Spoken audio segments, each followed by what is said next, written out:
Ada cerita tentang satu keluarga di tahun 1990-an. Sebut aja ini keluarganya Pak Trisna. Mereka itu Katolik, tapi mereka tuh cuman pergi ke gereja 3 kali dalam seumur hidup. Jadi ya intinya emang bukan tipikal keluarga yang rajin beribadah lah. Ya bahkan mereka jarang banget ke gereja gitu loh. Nah, keluarga Pak Trisna ini terdiri dari istrinya Pak Trisna, namanya Budina, dan mereka punya 3 orang anak. Yang paling tua itu cowok, terus 2 anaknya lagi cewek-cewek. Nah, yang mau gue ceritain ini anak keduanya Pak Trisna sama Budina, namanya Grace. Suatu hari di tahun 1990-an itu ada kejadian Pak Trisna dapat kabar kalau anak perempuannya, si Grace, itu sakit. Nah, Grace ini tinggal di luar negeri, Moy. Dia tuh kerja di sana. Dan Pak Trisna ini dikabarin kalau kemungkinan Grace tuh nggak bisa lanjutin kerjanya di luar.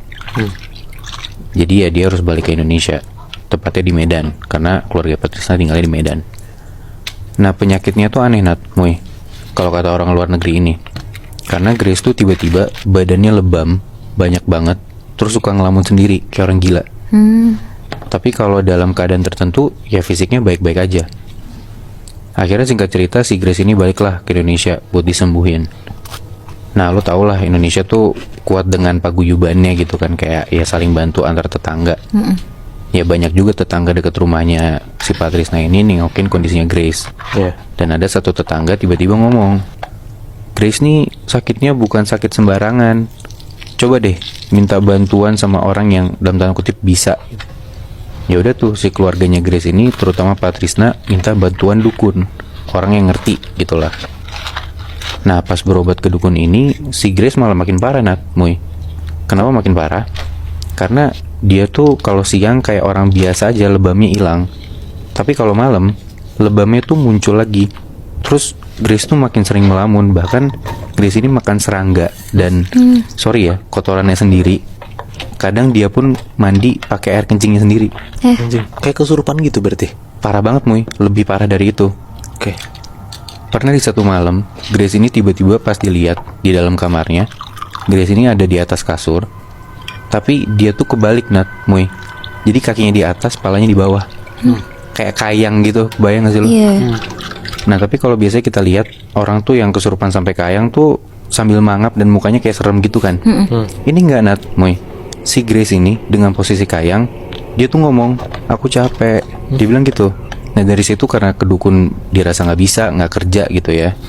Besokannya bokapnya si Pak Trisna itu ke gereja ketemu sama pastor. Kita sebut aja namanya Pastor Thomas gitu ya. Si pastor ini bilang kalau dia mau lihat dulu kondisi Grace tuh kayak gimana. Sorenya Pastor Thomas ke rumahnya Pak Trisna lah. Dan satu hal yang langsung dikasih sama pastornya adalah nyipratin air suci, sakramen atau baptis, gue kurang paham, itu ke Grace. Dan tiba-tiba si Grace ini teriak dan ngomong, kamu anak pelacur, ke pastornya. Setelah itu si Grace ini makin histeris dan akhirnya Grace diikat kenceng banget tangannya, karena ya saking parahnya dia ngeronta-ronta. Terus pastor ini udah cukup pesimis karena dia merasa kalau eksorsis yang mau dia lakuin tuh bakal gagal, bahkan malah ngebuat Grace makin parah. Ini gue nggak tahu benar atau enggak ya, tapi kalau dari cerita yang gue dapet, katanya di Katolik itu kalau ada orang pengen eksorsis secara resmi, itu dia harus udah dibaptis. Nah, sayangnya si Grace ini belum pernah dibaptis dari lahir, ya karena yang gue bilang, ya keluarganya aja nggak agamis sama sekali gitu loh. Nah, gara-gara itu pastor ini bilang kalau eksorsis yang mau dilakuin ke Grace itu harus izin dulu ke Vatikan, dan itu butuh waktu banget dengan kondisi Grace yang udah parah segininya gitu.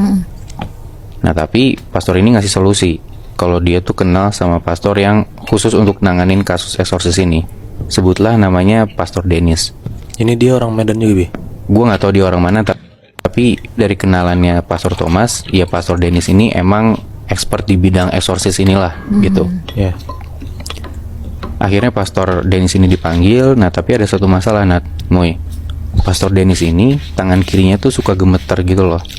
Itu pun dia ada ya penyakit gemeter tangan kirinya ini gara-gara emang efek eksorsis yang dia pernah lakuin sebelumnya. Nah, gue nggak tahu tuh kenapa. Singkat cerita, 2 hari kemudian Pastor Dennis datang ke rumah Pak Trisna dan langsung ngelakuin eksorsisnya itu. Nggak pakai lama, dia masuk ke kamarnya Grace, dan hal pertama yang terjadi setelah Pastor Dennis mulai eksorsisnya, Grace ini badannya jadi bau busuk banget. Dan di posisi terikat dengan tali gitu, dari badannya Grace nih keluar lendir, Nat. Dari kulitnya Grace tuh keluar lendir yang bau amis banget. Dan itu sampai kasurnya Grace tuh basah dan bau, bener-bener bau amis. Dari situ Pastor Dennis tuh tahu Grace tuh sebenarnya dimasukin makhluk apa. Tapi ada satu ketentuan. Dari cerita yang gue dapet ini, teman gue bilang kalau misalkan kita mau nge-eksorsis apapun jenisnya, makhluk yang ada di dalam tubuh itu harus nyebutin namanya siapa. Karena kalau nggak disebutin namanya, dia nggak akan bisa keusir, katanya gitu. Akhirnya dicobalah sakramen. Sakramen tuh kayak kegiatan eksorsis yang pastornya bawa lonceng, bawa air suci, alat-alat hosti kayak selendang yang dipakai sama pastor gitu, dan baju khususnya lah. Jadi kalau misalnya Camuy mungkin tadi nggak se-prepare itu, yang ini tuh cukup prepare lah. Dan nggak boleh ada yang masuk ke ruangan, ke kamar Grace selama proses eksorsis itu berjalan.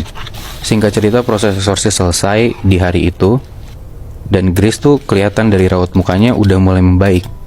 Tapi badannya Grace tuh udah hancur banget. Bener-bener lukanya banyak, lebam-lebam, parah banget. Gara-gara ya dia kebeset tali yang ngiket tangannya.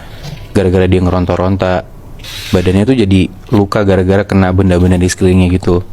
Tapi walaupun membaik, gak bisa dibilang eksorsismenya berhasil. Pokoknya sampai berhari-hari proses ini tuh berjalan. Pastor Dennis tuh datang ke rumahnya Pak Trisna, masuk ke kamarnya Grace. Grace dieksorsis berhari-hari, berkali-kali pun. Dan selama proses ini berjalan, makhluk yang di dalam tubuhnya Grace tuh gak mau ngaku namanya siapa. Dia gak mau sebut namanya siapa. Katanya ya, kalau kata keterangan makhluk yang ada di dalam tubuhnya Grace, itu dia gak mau sebutin nama. Dan akhirnya Grace ini udah merasa capek banget, Nat, Muy. Badannya bener-bener lemes, pucet, ada luka di mana-mana. Dan bahkan di terakhir kali dia dieksorsis itu, kejadian terparahnya, kepalanya Grace ini sampai muter 180 derajat ke belakang. Tulang-tulangnya sampai patah dan akhirnya Grace meninggal. Jadi ternyata, Nat, Muy, makhluk yang masuk ke dalam tubuhnya Grace itu namanya Leviathan. Tahu gak lo? Apa tuh? Tahu lagi. Apa Muy yang lo tahu? Yang monster yang emang paling kuat banget itu kan? Bener. Jadi Leviathan tuh, Nat, itu tuh iblis terkuat yang kalau dari sejarahnya tuh dia penguasa laut. Jadi ternyata ya Grace ini selama kerja di luar negeri itu ngikutin sekte untuk bisa jadi kaya secara instan, karena dia sering bersekutu dengan sekte yang menyembah iblis ini, si Leviathan ini. Dan ya emang dari dulu Grace jauh dari agamanya kan. Udah dapet kekayaan itu, ya dia harus jadi anak buahnya si Leviathan ini. Jadi itu yang ngebuat si badannya Grace tuh jadi bau amis gitu loh. Dan dari keterangan pastornya, si Leviathan ini bilang kalau dia gak mau keluar dari badannya Grace, karena Grace ini udah jadi miliknya sampai kapanpun. Masalah tuh dia dirasukin sama Leviathan, anjir. Iya. Ya gue yakin banget sih kayak si itu adalah iblis terkuat gitu kan, Bi, kasarannya. Benar. Gue yakin ya emang pasti gak akan dilepas sama Leviathan sampai pada akhirnya si Grace aja meninggal kan. Iya, Muy. Dan bahkan yang menyedihkannya lagi, si Pastor Dennis yang gue samarin namanya ini, dia tuh setelah nge-eksorsis terakhir ini, dia udah gak bisa nge-eksorsis orang lagi karena udah bukan gemetar lagi. Bahkan tangannya setelah nge-eksorsis ini, tangan kirinya tuh hampir gak berfungsi gitu loh. Anjing. Iya ya. Padahal udah pakai pastor yang emang expertise-nya itu, tapi masih gagal juga. Tapi gue penasaran deh, lo sebagai orang Indonesia yang sebagian besar beragama gitu, dan lo ada di situasi dimana ada orang kesurupan depan lo lebih pilih buat pergi ke orang pinter kayak dukun gitu ya, atau lo lebih milih pergi ke pemuka agama?